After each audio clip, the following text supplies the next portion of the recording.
नमस्कार दोस्तों, स्वागत है आपका मासाब ऑनलाइन के डिजिटल प्लेटफॉर्म पे, जहां हम सभी एग्जाम को फोकस करते हुए इंडियन ज्योग्राफी को पढ़ रहे हैं। हमने हमारी पिछली क्लास में देखा था पश्चिम घाट के बारे में। आज हम देखेंगे पूर्वी घाट के बारे में। लेकिन उससे पहले मैं आपको बता दूं कि हमने पिछली क्लासेस में प्रायद्वीप भारत के पठार के बारे में पढ़ रहे हैं, और आज हमारा जो ये भौतिक प्रदेश में सबसे बड़ा जो भौतिक प्रदेश है भारत का, उसका ये अंतिम वीडियो है। इसके बाद जो हमारी क्लास होगी दोस्तों, वो उत्तर भारत के मैदान के बारे में होगी। मैं आज इसलिए बता रहा हूं ताकि आपका जो नेक्स्ट वीडियो है रहेगा वो हमारा उत्तर के विशाल मैदान के बारे में रहेगा। ठीक है, तो आप पेन कॉपी लेके तसल्ली के साथ बैठ जाइए। अगर आपके पास में मैप हो तो वो बहुत अच्छी बात है। ठीक है, तो हमने जो पिछली क्लासेस में बात की थी हमारी पश्चिमी घाट के बारे में, पश्चिम घाट के बारे में हमने विस्तार रूप से जाना था, जिसमें हमने देखा था कि इसका विस्तार कहां से कहां तक है। इसकी लोकेशन को हमने देखा था। लोकेशन में देखने के साथ साथ हमने देखा था कि इसका निर्माण कैसे हुआ है, इसका ढाल किस तरफ है, मतलब इसका झुकाव किस तरफ है, ये नदियां जो है यहाँ पे कौन कौन सी नदियां निकलती हैं। लेकिन नदियों के साथ साथ हम देखेंगे कि जब हम उत्तर भारत का विशाल मैदान के साथ साथ पूरे भारत के मैदान के बारे में बात करेंगे, और उसके बाद हम नदी तंत्र के बारे में बात करें तो पूरी नदियों के बारे में देखेंगे कौन सी नदी कहां से निकलती है। सिर्फ हमने ये देखा था यहाँ पे कि कौन सी नदी कौन से पहाड़ी से निकलती है। ठीक है, तो अगर मैं आपको थोड़ा सा शॉर्ट में बताना चाहूं कि हमने जो पिछली क्लासेस में क्या क्या पढ़ा था पश्चिम घाट के बारे में, तो आपको, क्योंकि इससे हमें लिंक होना बहुत जरूरी है। जब तक हम किसी चीज से लिंक नहीं करेंगे तब तक हम आगे की चीजों को क्लियरिटी से नहीं समझ सकते हैं। ठीक है, तो हम पहले थोड़ा सा ओवरव्यू जान लेते हैं कि पिछली क्लास में हमने क्या पढ़ा था। ठीक है, वो पढ़ना और जानना बहुत जरूरी है। हमने सबसे पहले देखा था दोस्तों कि यहाँ पे जो पहाड़ी है, मतलब इस जो पश्चिम घाट है, वो कहाँ से कहाँ तक फैला हुआ है। तो ये वाला जो रीजन हम मानते हैं वो पश्चिम घाट का रीजन है। ठीक है, तो यहाँ पे तापी रिवर है ना, ताप्ती रिवर है, और यहाँ से कन्याकुमारी तक जो एरिया फैला हुआ है दोस्तों, इसका जो विस्तार है तापी रिवर से तो कन्याकुमारी तक है। ठीक है, इसका विस्तार क्षेत्र कहाँ से है, तापी नदी से तो कन्याकुमारी तक है। इतना क्लियर हो गया।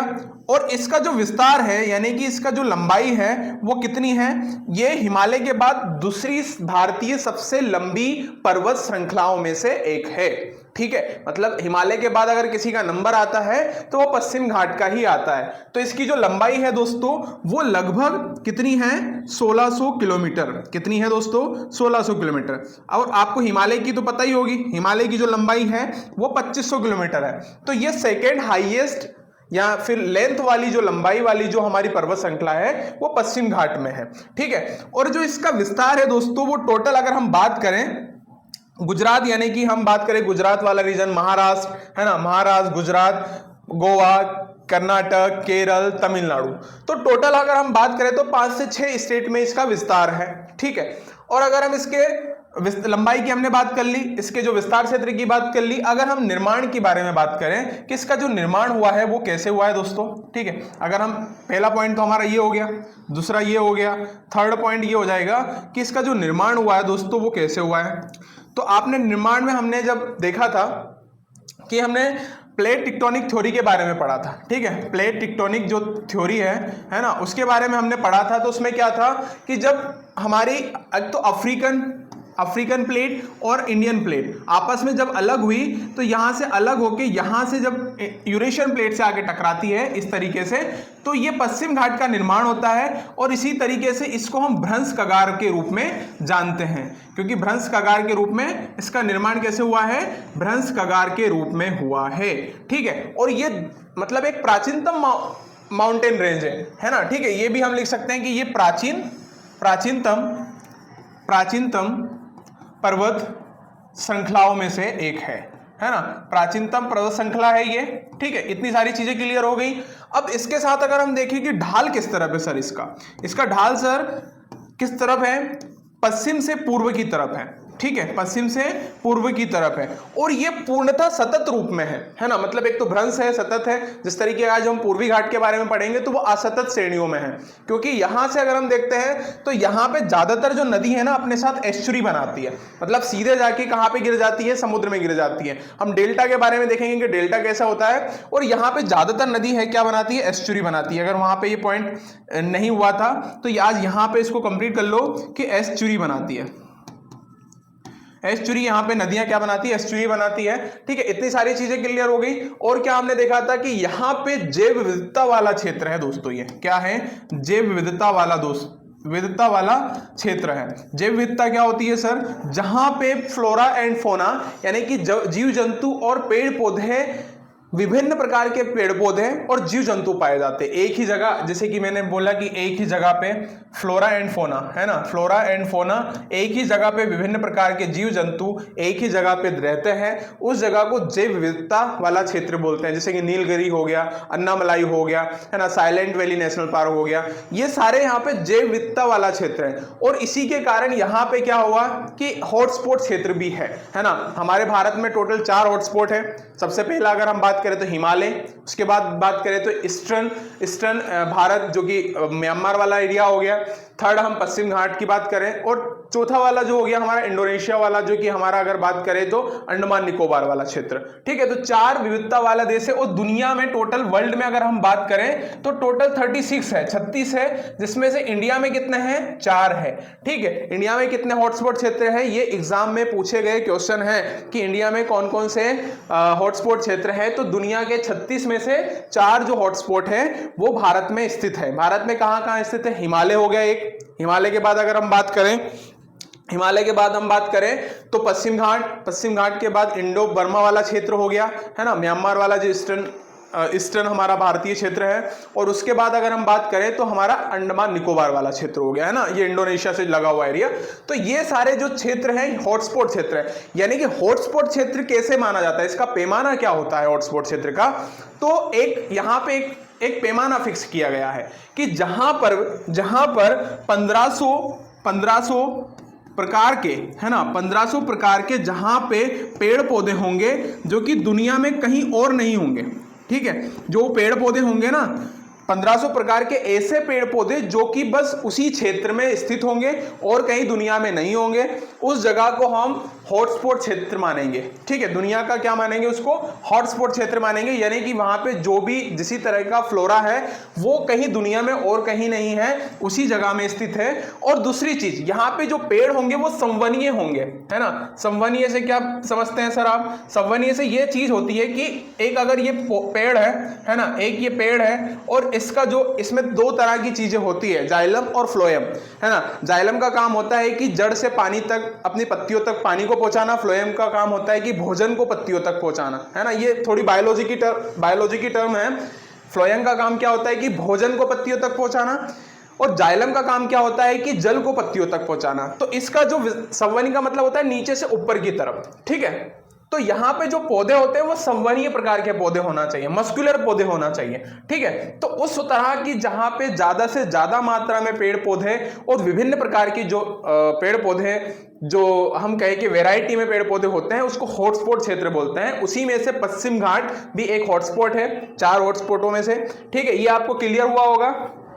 और जो जैव विविधता की जो परिभाषा जो दी थी पहली बार, वो रोंटेजन ने दी थी सबसे पहले। ठीक है, 1985 में। ठीक है, ये ध्यान रखना आप, क्लियर है। 1985 में क्या दी थी, 1985 में, है ना, सी रोंटेजन ने इसकी जैव विविधता का शब्द गढ़ा था। ठीक, इतनी चीजें क्लियर हो गई कि ये कहां से कहां तक, तापी से इसका कन्याकुमारी तक विस्तार है, 1600 किलोमीटर लंबा है, प्राचीनतम पर्वत श्रृंखला है। निर्माण इसका जो है प्लेट टेक्टोनिक थ्योरी में जो हमने पढ़ा था कि अफ्रीकन प्लेट से एक इंडियन प्लेट अलग हो जाती है जो कि आके मिलती है यूरेशियन प्लेट से, इस तरीके से इसका निर्माण होता है। ढाल जो है पश्चिम से पूर्व की तरफ है, एस्चुरी बनाती है यहाँ ज्यादातर जो नदियां हैं। ठीक है, आगे की हम तरफ बढ़े, आगे की तरफ हम बढ़ते हैं। तो अब हमारा जो आज का जो वीडियो होने वाला है वो पूर्वी घाट को लेके होने वाला है। ठीक है, तो मैं यहीं पे ही पूर्वी घाट का आपको ओवरव्यू बता देता हूं, या फिर वहीं ले चलते हैं हम आपको पूर्वी घाट में ही। ठीक है, पूर्वी घाट की तरफ ले चलते हैं, आपको शेयर करवा देते हैं पूर्वी घाट की। ठीक है, चलो पूर्वी घाट में हम क्या क्या पढ़ने वाले हैं दोस्तों। सबसे पहले जो पढ़ेंगे हम इसके बारे में कि इसका निर्माण कैसे हुआ है। ठीक है, इसका निर्माण कैसे हुआ है और निर्माण के साथ साथ ही इसका विस्तार कहां तक है। ठीक है, सबसे पहले हम देख लेते हैं कि इसका विस्तार कहां कहां तक है। सबसे पहले तो मैं यहां पे मैप,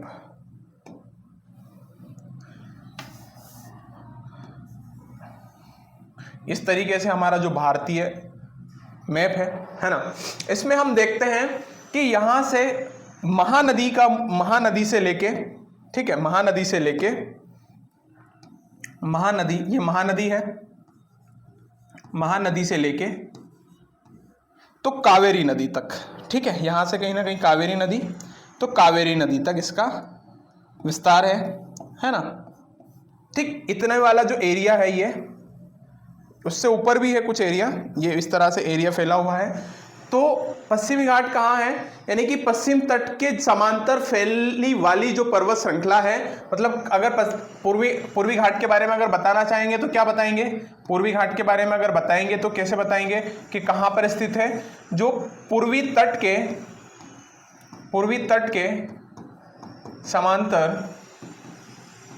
समांतर फैली पर्वत श्रृंखला, या फिर पर्वत श्रृंखला, यानी कि महानदी से तो कहां तक, कावेरी तक, ठीक है, उसको क्या कहते हैं, पूर्वी घाट बोलते हैं, है ना, पूर्वी घाट कहते हैं। इतना क्लियर है आपको। चलो अब यहां इसका निर्माण कैसे हुआ है, ठीक है, ये तो हमने विस्तार जान लिया, लोकेशन इसकी जान ली हमने, क्या जानी, लोकेशन इसका महानदी से लेके तो इसका कावेरी तक है विस्तार इसका, है ना। और उसके साथ साथ हम देखते हैं कि लोकेशन ये जान ली हमने, और इसकी जो लंबाई है ना, लंबाई की अगर हम बात करें तो 1300 किलोमीटर के लगभग है, यानी कि अगर हम देखें तो सबसे हाईएस्ट हिमालय था, उसके बाद पश्चिम घाट हो गया, उसके बाद कौन सा है, पूर्वी घाट, 1300 किलोमीटर के लगभग मानी जाती है, ठीक है। अगर हम इसके बारे में अगर और पढ़ें डिटेल में, हम जानेंगे इसका निर्माण कैसे हुआ है। तो अब एक चीज और बता देता हूं मैं आपको यहां से, है ना, थोड़ा सा ये, अरे यार,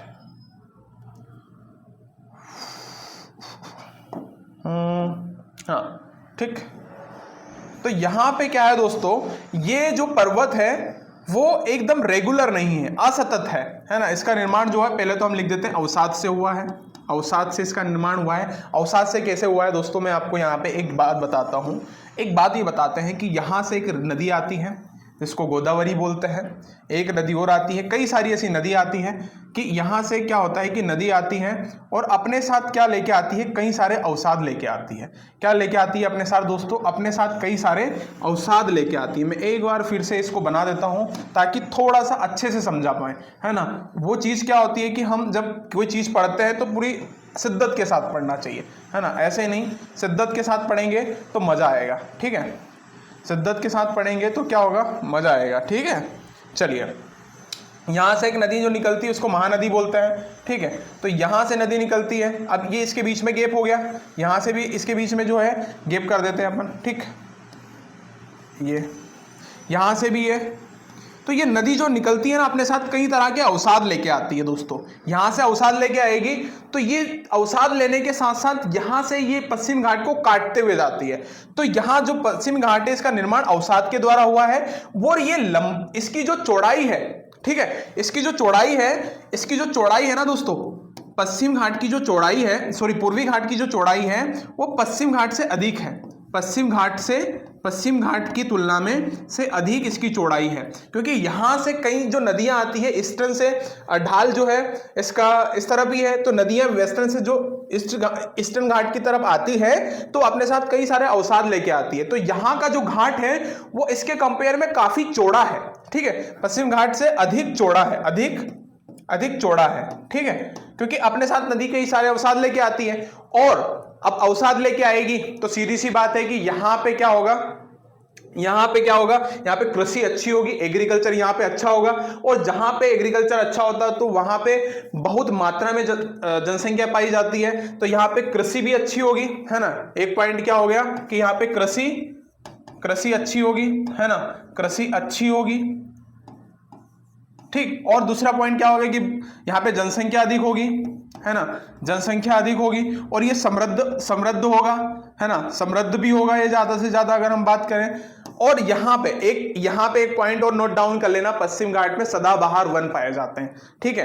पश्चिम घाट में किस तरह के वन पाए जाते हैं, सदाबहार, ठीक। और नदियां यहाँ से अगर फिर से पूर्वी घाट की बात करें तो पूर्वी घाट में जो है दोस्तों वो असतत है। ये एक तरीके से अगर हम बोल दें, असतत किस तरीके से है कि कटा पिटा तट है, ठीक है। यहाँ पे कटा पिटा तट होने की वजह से ही यहाँ पे बहुत ज्यादा क्योंकि यहाँ पे क्या है, नदी अपने साथ अवसाद लेके आती है और वो उसमें मिल जाती है, और यहाँ पे डेल्टा का निर्माण होता है। नदी क्या बनाती है?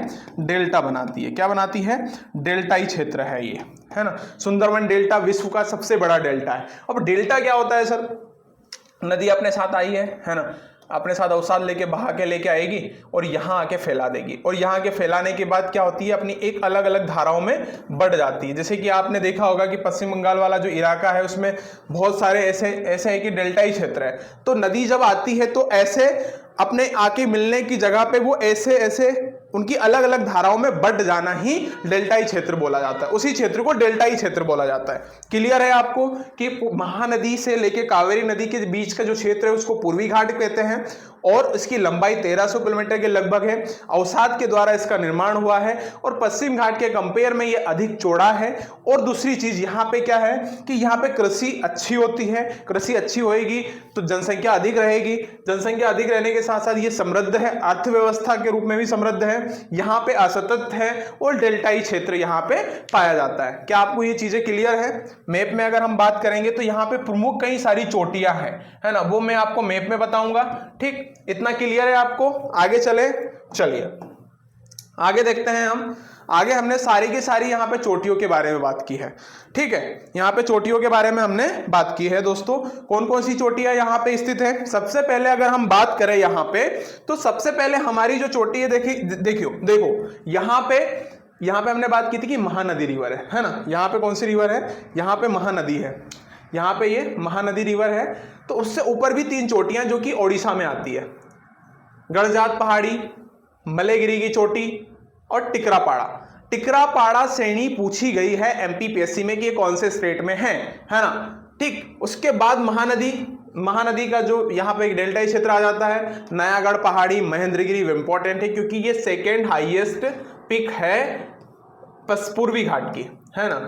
पूर्वी घाट की सेकेंड हाईएस्ट चोटी है ये, इसको ध्यान रखना। ठीक, और तो फर्स्ट है वो विशाखापट्टनम में, जो कि आंध्र प्रदेश में आती है ना। अब इसके बाद ये सारी जो चोटियां हैं वो कहां पे स्थित है? वो है ओडिशा में। गड़जात पहाड़ी अगर पूछ लिया जाए तो गड़जात पहाड़ी कहां पे है? तो ओडिशा में है। मलेगिरी की पहाड़ी, टिकरापाड़ा पहाड़ी, ये 3 जो पहाड़ियां हैं दोस्तों वो कहां पे स्थित है? वो ओडिशा में स्थित है। उसके बाद यहाँ पे महानदी के द्वारा यहाँ पे नेक्स्ट जो हमारा एरिया आता है, नयागढ़ पहाड़ी और महेंद्रगिरी, ये भी कहां पे है? ओडिशा में है। तो पश्चिम घाट की जो सेकेंड हाईएस्ट पीक है वो 1501 मीटर के करीब जो है पूर्वी घाट की सेकेंड हाईएस्ट चोटी है। और सबसे फर्स्ट पे कौन सी है? फर्स्ट कौन सी है दोस्तों? विशाखापट्टनम चोटी। विशाखापट्टनम चोटी, है ना। चोटी ये फर्स्ट हाईएस्ट चोटी है पश्चिम घाट की। कमेंट बॉक्स में आप मुझे बताएंगे कि सॉरी पश्चिम घाट की नहीं, पूर्वी घाट की। पश्चिम घाट की सबसे हाईएस्ट चोटी कौन सी है? आपको बताना है कमेंट बॉक्स में, पश्चिम घाट की सबसे हाईएस्ट चोटी कौन सी है और कितनी उसकी ऊंचाई है। ठीक है, ये आपका आज का क्वेश्चन है। अब उसके बाद हम आगे चलते हैं तो अलाईकोंडा, उसके बाद गोदावरी, कृष्णा नदी, नल्लामलाई, वेनुकोंडा, पालकोंडा, नगारी। अब यहां से क्वेश्चन पता है कैसे पूछे जाएंगे? क्वेश्चन यहां पे पूछे जाएंगे दोस्तों, क्वेश्चन यहां पे रहेंगे कि नॉर्थ से साउथ की तरफ इसका विस्तार बताइए, है ना। कभी कभी क्वेश्चन ऐसा पूछ लिया जाएगी नॉर्थ से साउथ, है ना, और कभी कभी यहां पे पूछ लिए जाएंगे कि साउथ टू नॉर्थ, इसका विस्तार बताइए। तो इस तरीके से क्वेश्चन पूछे जा सकते हैं, इनका क्रम पूछा जा सकता है।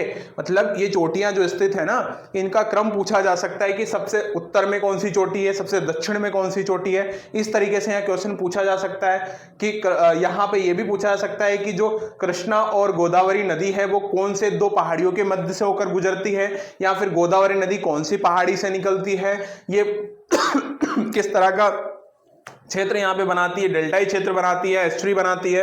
इस तरीके के क्वेश्चन यहाँ पे पूछे जा सकते हैं। अब यहाँ से जो हमारा नल्लामलाई, वेनुकोंडा, पालकोंडा, नगारी, मतलब अलाईकोंडा हो गया, नल्लामलाई, वेनुकोंडा, पालकोंडा, नगारी, ये कहाँ पे स्थित है? ये आंध्र प्रदेश में स्थित है। कहाँ पे स्थित है दोस्तों? आंध्र प्रदेश में। उसके बाद जावड़ी पहाड़ी, जावेद पहाड़ी, सेवराय पहाड़ी, पंचमलाई पहाड़ी, है ना, और सिरुमलाई पहाड़ी, ये तीनों जो चारों पहाड़ियां हैं ये तमिलनाडु में स्थित है। कहां पे स्थित है? तमिलनाडु में स्थित है। जावेद की पहाड़ी, सेवराई पहाड़ी, पंचमलाई पहाड़ी और सिरुमलाई पहाड़ी। और यहाँ पे आपको एक नगारी जो पहाड़ी में आपको एक चीज ध्यान रखनी है कि यहाँ पे शेषाचलम है, और शेषाचलम की पहाड़ी पर ही हमारा जो तिरुपति बालाजी का मंदिर है दोस्तों। कहाँ पे? नगारी पहाड़ी के ही यहाँ पे, अगर इसी के ही अगर हम देखें, जैसे कि ये पहाड़ी हो गई, पहाड़ी के ही यहाँ पे ये वाला जो हिस्सा होता है ना, पाद वाला हिस्सा जिसको हम बोलते हैं, मतलब नीचे वाला जो हिस्सा, यहाँ पे शेषाचलम है। और शेषाचलम कहाँ पे? आंध्र प्रदेश में है। और शेषाचलम के आंध्र प्रदेश में तिरुपति बालाजी का मंदिर है, वो यहीं पे स्थित है। ठीक है। अगर आपको किसी भी तरह का कोई भी आपको कंसर्न रहता है तो आप प्लीज सजेशन दीजिए, कमेंट बॉक्स में हमें कमेंट कीजिए कि आप सर किसी भी तरह का, या पेन से रिलेटेड हो या स्पीड से संबंधित हो, किसी भी तरह का कोई भी कमेंट हो तो आप प्लीज हमें बताइए। ठीक है, कि सर थोड़ा सा स्लो पढ़ाइए या फिर थोड़ा फास्ट पढ़ाइए, किसी तरह का जो भी आपको सजेशन देना है प्लीज आप कमेंट बॉक्स में बताइए। जब तक आप नहीं बताएंगे तब तक हम इस चीज पे आगे नहीं बढ़ पाएंगे। ठीक है, आपको जिस भी प्रकार का कोई भी कंसर्न होता है तो आप प्लीज बताइए। ठीक है, अब आगे चलते हैं हम कि जावेद की पहाड़ी, यहाँ पे जावेद लिख लेना दोस्तों, जावेद की पहाड़ी, है ना, जावेद की पहाड़ी, सेवराई पहाड़ी। सेवराई की पहाड़ी में ही यारकोड हिल स्टेशन है, जो कि एकमात्र तमिलनाडु का हिल स्टेशन है यारकोड। ये ध्यान रखना कि पूछा जा सकता है कि जो हिल स्टेशन है तमिलनाडु में वो कौन सी पहाड़ी में, तो सेवराई पहाड़ी में है। पंचमलाई की पहाड़ी, यहाँ पे ग्रीन माउंट इसको बोला जाता है। यहाँ पे पूछा जा सकता है कि कौन सी पहाड़ी को ग्रीन माउंट बोला जाता है, क्योंकि ब्लू माउंटेन आपसे पूछा है, पहले भी पूछ लिया है नॉर्थ ईस्ट में कौन से स्टेट में, तो यहाँ पे भी पूछा जा सकता है, इसको ध्यान रखना। इसीलिए यहाँ पे डाला गया कि ग्रीन जो माउंट है वो ग्रीन माउंट जो माउंट है वो पंचमलाई पहाड़ी में स्थित है। शायद कावेरी नदी और सिरुमलाई पहाड़ी। तो आपको है ना यहाँ पे ज्यादा चीजें ऐसी लर्न नहीं करना, याद नहीं करना है, लेकिन जो मुख्य रूप से जो पहाड़ियां हैं दोस्तों उनको याद रखना पड़ेगी, है ना। कौन कौन सी यहाँ पे अगर हम देख लें तो महेंद्रगिरी, है ना, महेंद्रगिरी के बाद जो है यहाँ पे अन्नामलाई, है ना, नल्लामलाई, सॉरी अल्लामलाई जो है वो हमारी पश्चिम घाट की है। यहाँ पे नल्लामलाई, है ना,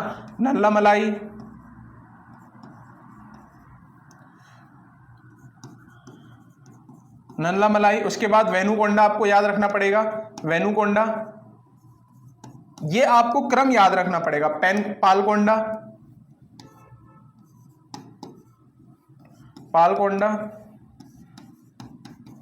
नगारी इसलिए याद रखना पड़ेगा क्योंकि यहाँ पे शेषाचलम की पहाड़ी है और इसी पहाड़ी पे क्या स्थित है? तिरुपति बालाजी का मंदिर है। जावेद की पहाड़ी, सेवराई की पहाड़ी के बाद पंचमलाई की पहाड़ी, पंचमलाई, है ना, जितनी भी मलाई है वो तमिलनाडु में है, सिरुमलाई। तो ये आपको मुख्य रूप से ये महत्वपूर्ण पहाड़ियां हैं वो आपको याद रखनी पड़ेगी।